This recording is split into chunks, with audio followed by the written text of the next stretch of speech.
تو تمہارا حشر وہی ہونا ہے جو قرآن میں لکھا ہے، وقال الرسول یا رب ان قوم اتخذوا هذا القرآن مہجورا۔ رسول اللہ قیامت کے دن شکایت کریں گے کہ اے اللہ میری امت نے قرآن کو پیٹھ کے پیچھے ڈال دیا تھا، ہمیں صرف شفاعت والا ورژن بتایا گیا جو حق ہے، لیکن جو شکایت لگنی ہے کہ قرآن کو پیٹھ کے پیچھے ڈال دیا تھا وہ نہیں ہمیں بتایا گیا، اور پریکٹیکلی ہمیں نظر آ رہا ہے کہ قرآن کو پیٹھ کے پیچھے ڈال دیا گیا، اور نبی صلی اللہ علیہ وآلہ وسلم کو اس چیز کا غم ہے کہ مجھے قیامت کے دن اپنی امت کے خلاف گواہی دینی پڑ جائے گی کیونکہ انہوں نے قرآن چھوڑ دیا، اور ہم نبی صلی اللہ علیہ وآلہ وسلم کے اوپر امید لگا کے بیٹھے ہوئے ہیں۔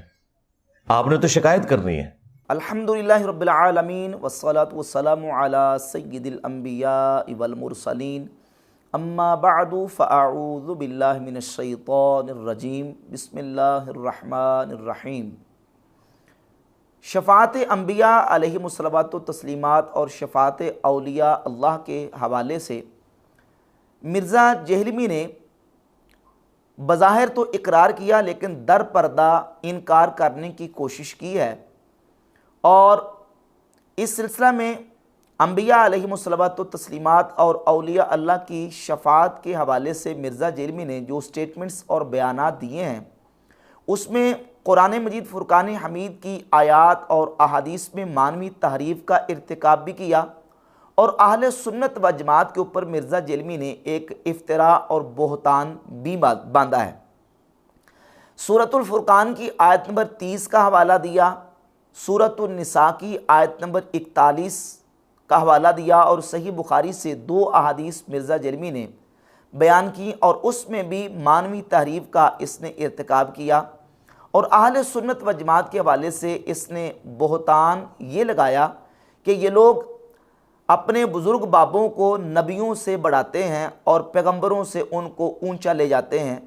نعوذ باللہ تعالیٰ، جبکہ اہل سنت و جماعت کا ہرگز کوئی ایسا عقیدہ نہیں ہے۔ ہمارے ہاں تو یہ عقیدہ مجمع علیہ اور متفق علیہ ہے کہ جو کسی غیر نبی کو نبی سے بڑھانا تو دور کی بات ہے، نبی کے برابر بھی سمجھے وہ بھی دائرہ اسلام سے خارج ہے، اس کا اسلام کے ساتھ کوئی تعلق نہیں ہے۔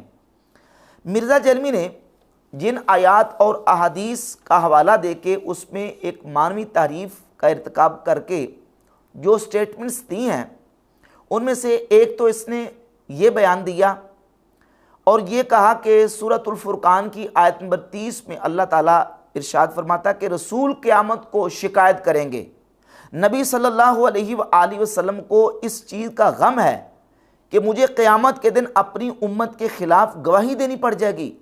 کیونکہ انہوں نے قرآن چھوڑ دیا، اور پھر یہ کہا کہ ہم